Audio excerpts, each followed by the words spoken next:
मसीही का तमाम ये कंबोधिलाल है, जैसा ही रंगो रूप है पैसा ही माल है।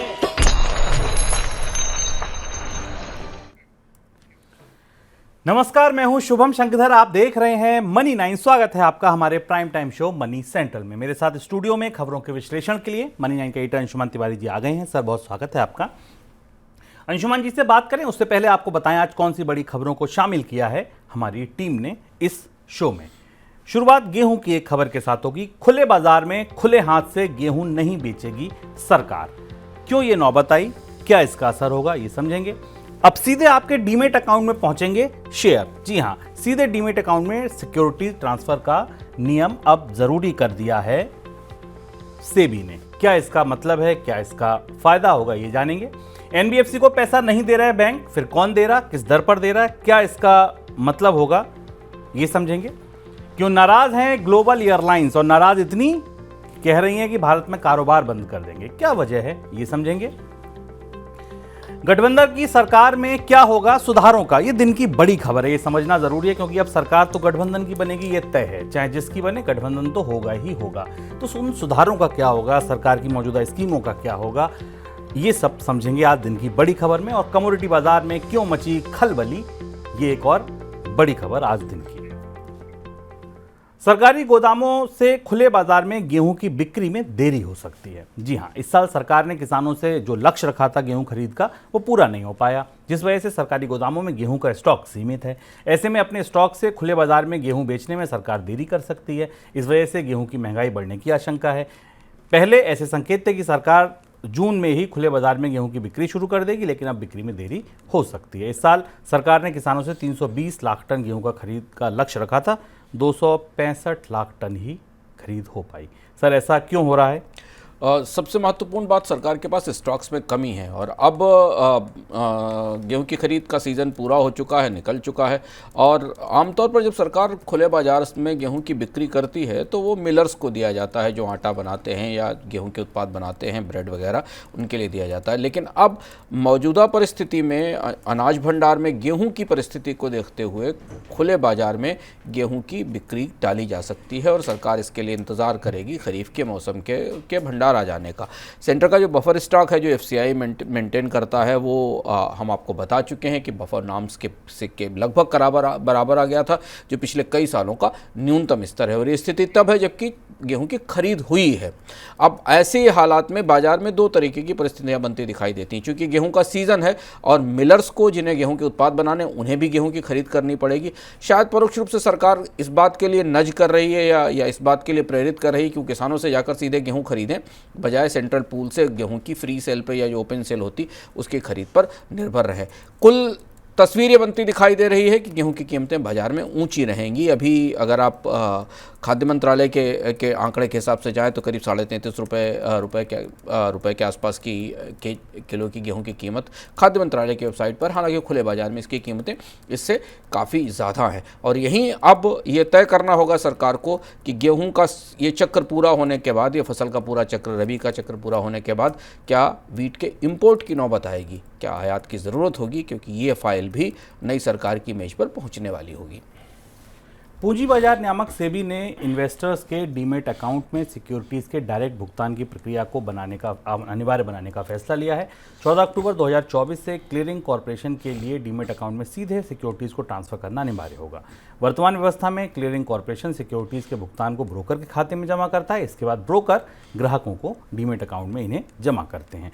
सर, इस फैसले से को समझा कैसे जाए और इसका असर क्या होगा, फायदा क्या होगा? पिछले करीब 6 महीने से इस फैसले पर सेबी विचार कर रही थी। होता ये था कि जब आप किसी ब्रोकर के जरिए कोई शेयर खरीदते थे और वो शेयर जो डिपॉजिटरीज हैं उस ब्रोकर के अकाउंट में देती थी और ब्रोकर आपको ट्रांसफ़र करता था, तो इस बीच में उस स्टॉक के मिसयूज़ की संभावनाएं होती थी। उसे प्लेज किया जा सकता था, उसे ट्रेडिंग में इस्तेमाल किया जा सकता था और उसके अगेंस्ट लोन लिए जा सकते थे। और इस तरीके की शिकायतें सेबी के पास लगातार पहुँच रही थी। इसलिए पिछले साल ही सेबी ने इस नियम में बदलाव के संकेत दे दिए थे और एक कहा था कि अब ब्रोकर कहीं भी बीच में नहीं आएगा, ब्रोकर केवल सौदा कंप्लीट करेगा और इसके बाद जो स्टॉक्स का ट्रांसफर है वो सीधे शेयर धारक के खाते में किया जाएगा, ताकि ब्रोकर को बीच में उसके मिसयूज का, उसके दुरुपयोग का मौका ना मिले। और अब ये सर्कुलर फाइनली जारी हो गया है और इसके बाद अब यदि आप किसी ब्रोकर से स्टॉक की डील कर रहे हैं या उसके जरिए खरीद या बिक्री कर रहे हैं तो आप ध्यान रखिए कि अब वो स्टॉक सीधे आपके डीमैट अकाउंट में आपके पास आपके अकाउंट में आएगा, उसमें ब्रोकर की कोई भूमिका नहीं होगी। Sir, basic service demat account की रकम बढ़ाने का भी एक प्रस्ताव है, ये अगर आता है तो इसका क्या असर होगा? बेसिक सर्विस डीमैट अकाउंट की जो रकम है उसको 2 लाख रुपए से बढ़ा के 10 लाख रुपए करने की बात है। जो अभी आप डीमैट अकाउंट, जो लोग शेयर बाजार में ट्रेड करते हैं उन्हें पता होगा कि डीमैट अकाउंट में करीब करीब 2 लाख रुपए तक की डेट सिक्योरिटीज, मतलब डेट इंस्ट्रूमेंट्स, और 2 लाख रुपए की अदर यानी इक्विटी सिक्योरिटीज को रखा जा सकता है।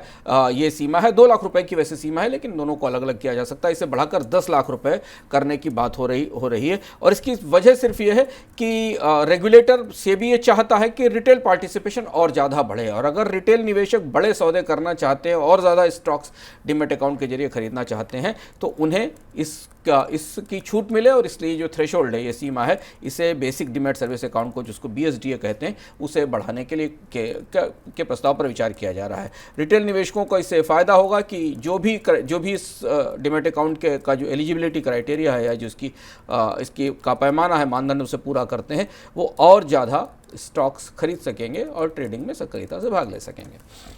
रिजर्व बैंक की तरफ से वित्तीय संस्थानों पर लगाए जाने वाले जुर्माने में पिछले 3 साल के दौरान 88% की बढ़ोतरी हुई है। 2021 से लेकर इस साल जनवरी तक शहरी सहकारी बैंकों ने 13.5 करोड़ रुपए और ग्रामीण सहकारी बैंकों पर 20 करोड़ से ज्यादा का जुर्माना लगाया गया है। सर, किस वजह से लगी है सबसे ज्यादा पेनल्टी?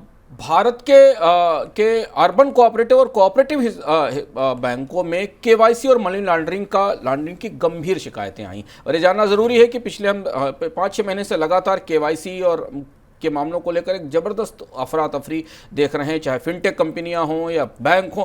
जहां RBI हाथ डालता है वहां उसे इन नियमों का उल्लंघन दिखाई देता है। लेकिन अभी जो जानकारी आई है, जानकारी एंटी मनी लॉन्ड्रिंग और नो योर कस्टमर के नियमों के बड़े पैमाने पर उल्लंघन की है, और ये अर्बन और रूरल कोऑपरेटिव बैंकों में हुआ है। अर्बन और रूरल कोऑपरेटिव बैंकों के कामकाज पर वैसे भी पारदर्शिता के गहरे सवाल उठते रहे हैं। आप अगर लगातार देखते रहे होंगे, हर 2 महीने में 1 महीने में किसी न किसी कोऑपरेटिव बैंक पर रिजर्व बैंक को कार्रवाई करनी पड़ती है, उसके कारोबार को स्थगित करना पड़ता है और उस पर तरह तरह से जुर्माने लगाने पड़ते हैं। इसमें अर्बन कोऑपरेटिव बैंक्स ने एंटी मनी लॉन्ड्रिंग के वायलेशंस काफ़ी बड़े हैं, यानी यहाँ से मनी लॉन्ड्रिंग के लिए इन बैंकों का इस्तेमाल हो रहा था। 13.5 करोड़ रुपए का जुर्माना इन पर लगाया गया है। रूरल कोऑपरेटिव बैंक इससे आगे हैं, 20 करोड़ रुपए के आसपास का जुर्माना इन पर लगाया गया है।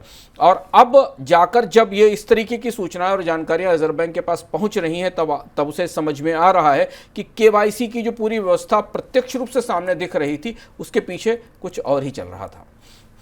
गैर बैंकिंग फाइनेंस कंपनियां यानी NBFC से कर्ज लेना महंगा हो सकता है। NBFC को बैंकों से मिलने वाली फंडिंग में कमी आई है। NBFC आपको जो कर्ज देती हैं, दरअसल वो पीछे से बैंक से पैसा लेती हैं और उसमें अपना इंटरेस्ट रेट जोड़कर उसको थोड़ा हाई कर हमको कर्ज देती हैं।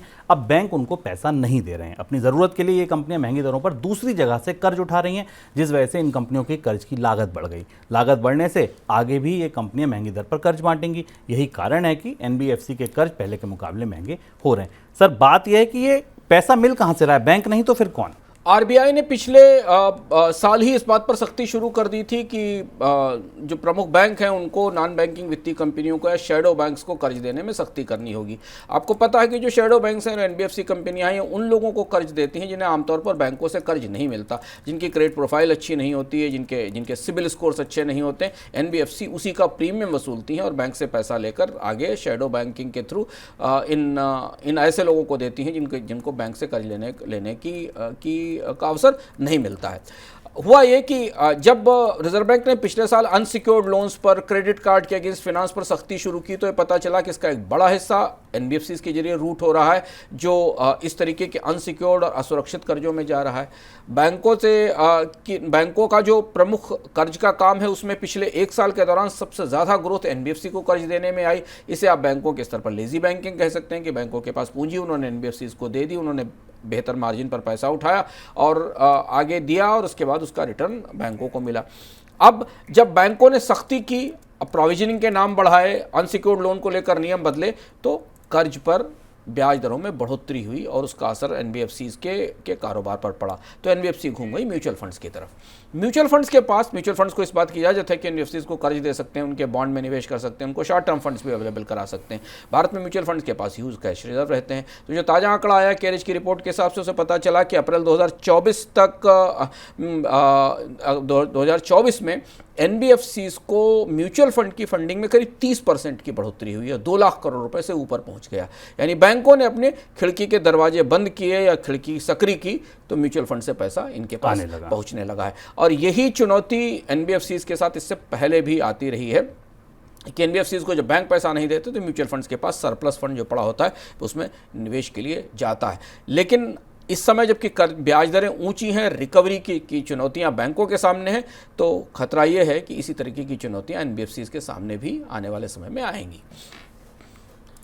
इंटरनेशनल एयर ट्रांसपोर्ट एसोसिएशन यानी IATA का कहना है कि भारत में एविएशन इंडस्ट्री पर लगने वाले टैक्स की व्यवस्था में सुधार नहीं हुआ तो कई विदेशी एयरलाइंस भारत में अपना ऑपरेशन बंद कर सकती हैं। पिछले कुछ महीनों के दौरान विदेशी एयरलाइंस के भारतीय दफ्तरों पर DGGI के छापे पड़े हैं। ये छापे टैक्स चोरी के शक में पड़े हैं। सर, इतनी नाराजगी? मामला खासा गंभीर है। Etihad, Emirates, Saudi Airlines, Qatar Airways, Air Arabia, Oman Air, Singapore Airlines, इन सब को भारत के जीएसटी प्रशासन ने नोटिस भेजे हैं और इन नोटिस के कारण अब कंपनियां एकजुट होकर सरकार को लगभग चेतावनी देने की स्थिति में आ गई हैं कि अगर ये बंद नहीं हुआ तो भारत में कारोबार बंद कर देंगी। मामला ये है कि बहुत सारी ऐसी सेवाएं जो भारत में ये विदेशी कंपनियां देती हैं या उपलब्ध कराती हैं, जीएसटी प्रशासन का कहना है कि इस पर जीएसटी का भुगतान किया जाना चाहिए। जैसे सेवाएं क्या? एयरक्राफ्ट मेंटेनेंस की सेवा, इनके जहाज़ों के मेंटेनेंस के लिए इनके जो अंतर्राष्ट्रीय स्तर पर मेंटेनेंस कॉन्ट्रैक्टर हैं वो भारत आते हैं और इनके जहाज़ों का रेगुलर मेंटेनेंस करते हैं। जीएसटी प्रशासन का कहना है कि भारत में काम हो रहा है और इसके लिए भुगतान भारत की ही में कमाए गए पैसे से किया गया तो इस पर टैक्स मिलना चाहिए। दूसरी चीज़ है कि जो क्रू को सैलरीज दी जाती हैं उन पर भी जीएसटी देने का दबाव है, क्योंकि ये माना जा रहा है कि भारत में काम कर रहे क्रू को सैलरी जीएसटी के दायरे में आती हैं। इसके अलावा रेंटल हैं जो ये कंपनियां भारत में अपने दफ्तर खोलने के लिए जो बाकी चीज़ें किराए पर लेती हैं उनके लिए भी हैं। और ख़ासतौर से जो अंतर्राष्ट्रीय एयरलाइंस के हेडक्वार्टर्स या ओवरसीज़ कंपनियों के जो भारत में बने हुए मुख्यालय या दफ्तर हैं उनको लेकर है। अब ये मामला गंभीर है क्योंकि इससे बड़ी जीएसटी की देनदारी निकल रही है। नोटिसों के बावजूद छापेमारी के बाद अब छापेमारी की प्रक्रिया भी शुरू हो गई है। नई सरकार के लिए बड़ी चुनौती होगी कि उन्हें इन एयरलाइंस को कैसे समझाया जाए, क्योंकि जीएसटी प्रशासन इसे लेकर आक्रामक दिखाई दे रहा है और वो मान रहा है कि ये जीएसटी के नियमों का स्पष्ट रूप से उल्लंघन है। और चूंकि भारतीय कंपनियां भी इस तरह से इन्हीं जीएसटी नियमों का पालन करती हैं तो इन अंतर्राष्ट्रीय एयरलाइंसेस को भी भारत में इन नियमों का पालन करना होगा। एविएशन कंसल्टेंट फर्म कापा का कहना है कि हवाई यात्रियों की संख्या बढ़ने और एयर ट्रैफिक में बढ़ोतरी के बावजूद वित्त वर्ष 2024-25 के दौरान घरेलू एयरलाइंस कंपनियों को घाटा होगा और ये घाटा 400 से 600 मिलियन डॉलर तक पहुंच सकता है। अब आप सोचिए कि कच्चे तेल की कीमतें नहीं बहुत तेज़ी से बढ़ रही हैं, 77, 80, 85 पर हैं। उसके बाद भी एयरलाइंस कंपनियों के लिए ये खबर आ रही है कि उनका घाटा बढ़ सकता है। इंडिगो को छोड़ दीजिए तो बाकी एयरलाइंस कंपनियां वित्त वर्ष 23-24 में नुकसान उठा सकती हैं। सर, क्या वजह होगी इसकी? दो महत्वपूर्ण वजह। एक तो एविएशन फ्यूल की कीमतें जो बढ़ी हुई हैं लगातार और उस पर टैक्सेशन भी है। एविएशन फ्यूल की कीमतों में कोई बड़ी कमी हमने नहीं देखी, हालांकि कच्चे तेल की कीमतों में उतनी तेज बढ़त नहीं है, लेकिन जो तेजी है वो $80 के आसपास है, इसलिए एविएशन फ्यूल भारत में महंगा है। दूसरा, एयरक्राफ्ट के लीजिंग चार्जेस में, बाकी चार्जेस में भारत में बढ़ोतरी हुई है। तो हालांकि ट्रैफिक बढ़ रहा है, डोमेस्टिक ट्रैफिक में बढ़ोतरी हुई है, लेकिन जो आंकड़े वो बता रहे हैं कि 2025 के दौरान भारत में एयरलाइंस की कॉस्ट में, ऑपरेटिंग कॉस्ट में करीब 3.8 से 4% की बढ़ोतरी होने की संभावना है। और इस लागत के कारण कंपनियों के घाटों में बढ़त होगी। तो केवल इंडिगो को छोड़ दिया जाए जिसे करीब 1894 करोड़ का प्रॉफिट दिखाई दिया है, बाकी सभी प्रमुख एविएशन कंपनियां फिलहाल अभी कमाई से, प्रॉफिट से दूर रहेंगी क्योंकि उनकी लागत में तेज बढ़ोतरी हो रही है चारों तरफ से। आगे बढ़ते हैं दिन की सबसे बड़ी खबर की तरफ। केंद्र में अब जो भी सरकार बनेगी वो गठबंधन की बनेगी। 10 साल बाद लौट रही गठबंधन सरकार की वजह से संभावना बढ़ गई है कि आर्थिक सुधारों की जो गाड़ी है अब धीमी पड़ सकती है। कई रेटिंग एजेंसियों ने आर्थिक सुधारों के टलने की आशंका भी जताई है। उधर संभावना ये भी है कि गठबंधन के दो घटक दल बिहार और आंध्र प्रदेश के लिए विशेष आर्थिक पैकेज की मांग कर सकते हैं। ऐसा हुआ तो सरकारी खजाने पर बोझ बढ़ जाएगा। आशंका ये भी है कि जॉब मार्केट में आ रही रिकवरी भी धीमी पड़ सकती है। तो अब ये तमाम आशंकाओं के बीच सर जो नए दल हैं अगर वो आएंगे तो सीधी सी बात है चीजें मांगेंगे। सरकार की मौजूदा नीतियों का, रिफॉर्म्स का, इनका क्या होगा? गठबंधन की सरकार बनाने की तैयारियां और उससे निकल रही सुर्खियां हमें बता रही हैं कि भारत में केंद्र सरकार की गवर्नेंस का पूरा तौर तरीका जो पिछले 10 साल में हमने देखा था वो आने वाले कुछ महीनों में बदल जाएगा। गवर्नेंस के तौर तरीके में बदलाव ये कि पहले सभी प्रमुख विभाग भारतीय जनता पार्टी के पास थे, अब कई महत्वपूर्ण विभाग सहयोगी दलों के पास जाएंगे। सरकार जिस तरह से केंद्रित होकर चलती थी, जिस तरीके से एक से नीतियाँ और कार्यक्रम बनते थे, उस तरह से नहीं होंगे, क्योंकि अब राज्यों से आने वाले जो दल हैं उनकी अपनी वरीयताएँ होंगी, उस हिसाब से वो काम करेंगे। राजनीतिक चर्चाओं में किसको हिस्सा मिलेगा, कौन सा मंत्रालय लेगा, इसको लेकर तमाम चर्चाएं चल रही हैं और इस पर नेगोशिएशंस या अंदर सौदेबाजी वार्ताएं चल रही हैं, जो कि कोलिशन पॉलिटिक्स का या गठबंधन की पॉलिटिक्स का हिस्सा है। महत्वपूर्ण बात समझना जरूरी है कि जो दो प्रमुख दल भारतीय जनता पार्टी की सरकार को बनाने में मदद करने आगे आ रहे हैं, क्योंकि भारतीय जनता पार्टी के पास बहुमत नहीं है, वो दोनों दल कुछ बड़ी चीज़ें मांग रहे हैं जिनकी शुरुआत हो गई। जैसे कि एक दल ने कहा कि अग्निवीर योजना की समीक्षा करने की ज़रूरत होगी। दूसरे दल की तरफ से, खासतौर से तेलुगु देशम की तरफ से, जो राज्यों के हक को लेकर खासी आक्रामक रहती है, वो इस बात की पूरी कोशिश करेगी कि आंध्र प्रदेश को विशेष राज्य का दर्जा दिया जाए। विशेष राज्य का दर्जा बिहार को देने की भी मांग चल रही है। ये दोनों राज्य अगर अपने इस मांग पर अड़े रहते हैं और केंद्र सरकार को इन्हें विशेष राज्य का दर्जा देना पड़ता है तो ये बात निकल के दूर तक जाएगी। बाकी राज्यों में भी इस तरीके की मांग की जाएगी, क्योंकि अभी तक विशेष राज्य के दर्जे आमतौर पर उन्हीं राज्यों को दिए जाते हैं जो पहाड़ी इलाके हैं या जिनको ज्योग्राफिकली चुनौती होती है। लेकिन ये पहली बार होगा जब मुख्य भूमि के राज्यों को इस तरीके की स्पेशल कैटेगरी स्टेटस मिलेगा, क्योंकि तो उन्हें सस्ती केंद्र सरकार से ज़्यादा सहायता मिलती है और कर्ज भी सस्ता देने की केंद्र सरकार उन्हें सस्ता कर्ज भी देती है। तो एक तो महत्वपूर्ण बदलाव ये कि राज्यों पे फोकस नीतियों का दबाव बनेगा और जो नई सरकार बनेगी उसे अब राज्यों की तरफ देखना होगा, क्योंकि राज्य सरकारें दबाव बनाएंगी और वो सरकार की स्थिरता के लिए ज़रूरी होगा। दूसरा महत्वपूर्ण बदलाव ये होगा कि जो बड़े फैसले केंद्र सरकार अपनी सख्ती के साथ अपने तरह से ले पाती थी, उनमें अब बहुत सारे राजनीतिक आग्रह सामने आएंगे। जैसे ये दल डिसइन्वेस्टमेंट के पक्ष में नहीं है। इन दलों में कई सारे दल बहुत आक्रामक ढंग के सुधारों के पक्ष में नहीं होंगे। रिजर्व बैंक को जिस तरह से आरबीआई पिछले 10 साल में सरकार ने राज्यों को फंड देने के लिए तैयार किया था या जो कोशिश की थी, उसमें बदलाव होगा। वित्त आयोग पर जो नई चर्चा शुरू हुई है, बन गया है, उसमें राज्य और ज़्यादा हिस्सा केंद्र सरकार से लेने की कोशिश करेंगे, जबकि इससे पहले तक के दौर में हमने केंद्र केंद्रित आर्थिक नीतियों का दौर देखा था। सर एक चीज़ और है जिस पे केंद्र राज्य हमेशा आमने सामने रहते हैं, वो है जीएसटी। राज्यों की भूमिका ज़्यादा हो, केंद्र को कम मिले, कंपनसेशन एक बवाल था, वो जैसे तैसे टला। आपको क्या लगता है यहाँ भी कुछ बदलाव होगा? जीएसटी में महत्वपूर्ण बदलाव होंगे। देख, दो चीज़ें हैं। केंद्र सरकार पर ये पिछले 10 साल में कई बार आरोप लगे कि वो अपने राजनीतिक आग्रहों के हिसाब से, राजनीतिक वरीयता के हिसाब से जिन राज्यों में उसकी सरकारें उसे ज़्यादा पैसा देती और विपक्षी सरकारों को कम पैसा देती। अब ये मामला फिर उठेगा और केंद्र पर यह दबाव बनेगा कि अन्य राज्यों को भी पर्याप्त सहायता उपलब्ध कराई जाए। जीएसटी में राज्य सरकारें लगातार इस बात का दबाव बना रही हैं कि जब से जीएसटी का कंपनसेशन या जो क्षतिपूर्ति है वो खत्म हुई है, उन्हें नुकसान हो रहा है। अभी चुनाव के दौरान इस बात की चर्चा थी कि जीएसटी का एक स्लैब खत्म किया जाएगा और 18% का रेवेन्यू न्यूट्रल रेट लाया जाएगा, जहां पर आकर राज्य सरकारों को थोड़ा फ़ायदा होना शुरू होगा या उनके रेवेन्यू में बढ़ोतरी होगी। अब जबकि राज्यों के दल ताकतवर हैं, प्रमुख हैं और वो केंद्र सरकार की सबसे बड़ी बैसाखी हैं, तो जीएसटी के ढांचे में अब सुधारों का एजेंडा राज्यों के हाथ में पहुंचने की संभावना है। और ऐसी स्थिति में जीएसटी का जो अगले स्तर का सुधार है, जिसमें पेट्रोल डीजल को जीएसटी के दायरे में लाया जाना हो या बिजली को जीएसटी के दायरे में लाया जाना हो, इन सारे सुधारों को अब लंबे समय तक टाला जा सकता है, क्योंकि अगर ऐसा होता है तो राज्य सरकारों को मिलने वाले राजस्व में कमी होगी और राज्य सरकारें फिलहाल इसके लिए तैयार नहीं होंगी। सर, तीसरी एक बड़ी बात, क्या इसी वजह से रेटिंग एजेंसियां ये कह रही हैं कि आर्थिक सुधारों को टालना पड़ेगा अब सरकार को? रेटिंग एजेंसियों को ये बात दिखाई दे रही है और बाजार को भी दिखाई दे रही है। अगर आप शेयर बाजार में निवेश करते हैं तो आज थोड़े समय के लिए बाजार में इस तेज उतार चढ़ाव को देखते रहेंगे। जैसे आज भी हुआ कि हम जो गठबंधन की सरकार है उसकी जो सीमाएं हैं, उसकी जो बाध्यताएं हैं, उसका असर हमें शेयर बाजार पर भी दिखने लगा। रेटिंग एजेंसियों का मानना यह है कि जिस तरीके के चुनाव नतीजे आए हैं उससे दो महत्वपूर्ण संकेत निकलते हैं।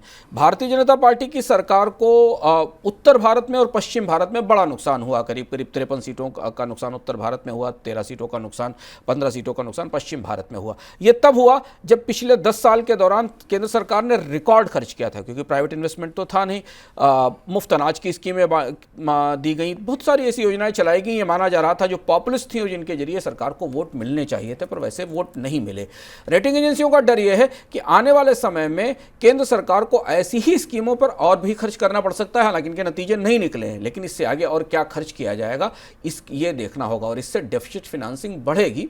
सरकार को और ज़्यादा घाटा क्रिएट करना पड़ेगा, कर्ज लेना पड़ेगा, और उसके बाद राज्य सरकारों के दबाव और उनको और ज़्यादा संसाधनों का आवंटन करना पड़ेगा। इसका असर केंद्र सरकार के खजाने पर पड़ेगा। आपको याद होगा कि जब भी हाल में स्टैंडर्ड एंड पुअर ने भारत के आउटलुक को बेटर किया था, तब ये शर्त रखी थी कि अगले 3 साल के दौरान भारत की सरकार अपने घाटे में कितनी कमी करती है, कर्ज में कितनी कमी करती, इसके आधार पर भारत की रेटिंग में बढ़ोतरी की जाएगी। लेकिन अब ऐसी स्थिति में एक कोलिएशन की सरकार अपना बजट कैसे मैनेज करेगी, ये संभव नहीं है कि ऐसी स्थिति में कर्ज कम किया जा सके।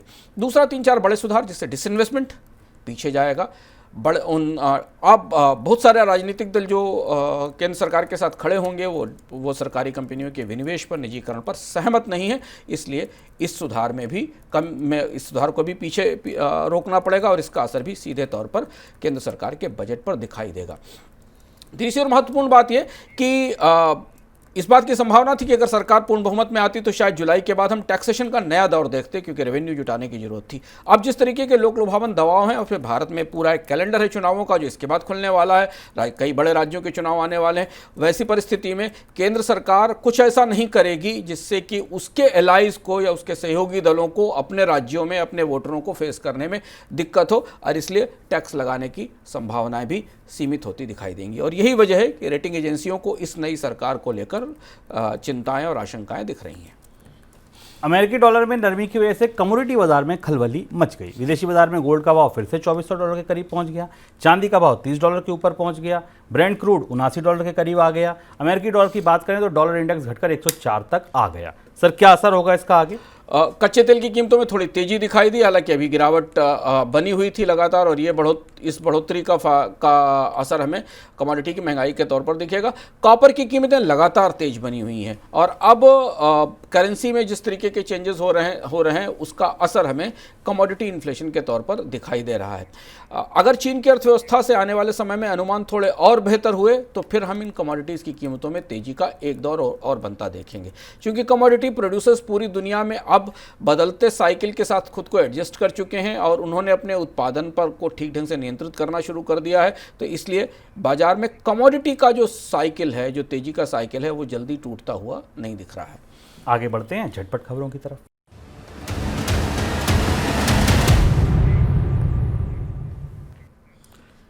चीन की सरकार अपने मैन्युफैक्चर्ड प्रोडक्ट के लिए खुद का कार्बन फुटप्रिंट मैनेजमेंट सिस्टम लेकर आ रही है, जिसके जरिए ये पता चलेगा कि प्रोडक्ट को तैयार करने में कितना कार्बन उत्सर्जन हुआ है। वैश्विक स्तर पर कार्बन फुटप्रिंट को कम करने की बढ़ती मांग को देखते हुए चीन ये कदम उठा रहा है, और इस नई व्यवस्था को चीन अपने यहाँ 2027 में लागू कर देगा। शुरुआत में चीन अपने 100 मुख्य प्रोडक्ट को इस व्यवस्था के दायरे में लाएगा। भारतीय उपभोक्ताओं की ओर से मांग को देखते हुए रेमंड ने अपने रिटेल स्टोर की संख्या बढ़ाने की घोषणा की है। रेमंड के चेयरमैन और मैनेजिंग डायरेक्टर गौतम सिंघानिया ने कहा है कि अगले 12 महीने के दौरान 300 नए रिटेल स्टोर खोले जाएंगे। सिंघानिया ने कहा है कि अच्छे मानसून की वजह से शहरी और ग्रामीण दोनों बाजार में डिमांड बढ़ने की उम्मीद दिखाई दे रही है। वाईजूस को कर देने वाली कुछ अमेरिकी कंपनियों ने कर्ज न चुकाने पर वाईजूस की अमेरिकी संपत्तियों के खिलाफ बैंकरप्सी प्रक्रिया शुरू कर दी है।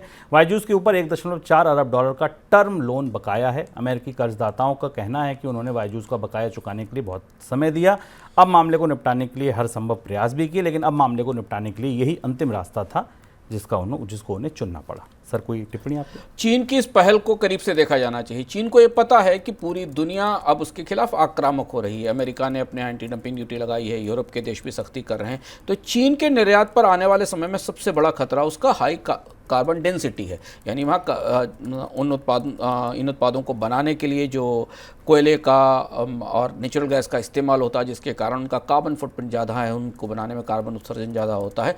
इसे देखते हुए यूरोप के बाज़ार में इस पर सख्ती की जा सकती है। 2025 से जो नया कार्बन बॉर्डर मैकेनिज्म लागू हो रहा है यूरोपीय बाज़ार में, उसका सीधा असर चीन पर पड़ेगा, क्योंकि चीन इन बाज़ारों का सबसे बड़ा निर्यातक है। और इसलिए चीन ने अभी 100 से 200 प्रोडक्ट्स की ऐसी सूची बनाई है जिन पर प्रॉपर कार्बन मैपिंग की जाएगी। हम आपको बताते रहे हैं कि यूरोप में अब निर्यात करने के लिए कंपनियों को अपने कार्बन रिटर्न्स फाइल करने पड़ेंगे कि उनके उस उत्पाद से कितना कार्बन निकलता है। इन शुरुआती तौर पर स्टील, एल्युमिनियम, लिथियम बैटरीज और इलेक्ट्रिक व्हीकल्स, इनमें कार्बन फुटप्रिंट कम करने की कोशिश की जाएगी। ध्यान दीजिए, ये वही उत्पाद हैं जिनमें से कई उत्पादों पर अमेरिका ने हाल में चीन से आयात पर एंटी डंपिंग ड्यूटी लगाई है, और यही चीन के बड़े निर्यात हैं। चीन किसी भी स्थिति में कार्बन के अधिक होने के कारण यूरोप का बाजार खोना नहीं चाहता, और इसके आधार पर दुनिया में पहली बार यह भी दिखाई देगा कि किसी बड़ी अर्थव्यवस्था ने अपने यहाँ अपने उत्पादों की कार्बन मैपिंग कैसे की है। तो ये था हमारा आज का मनी सेंटर। कल फिर आएंगे नए संस्करण के साथ, तब तक के लिए दीजिए इजाजत। नमस्कार। ऐसे ही का तमाम ये संबोधिला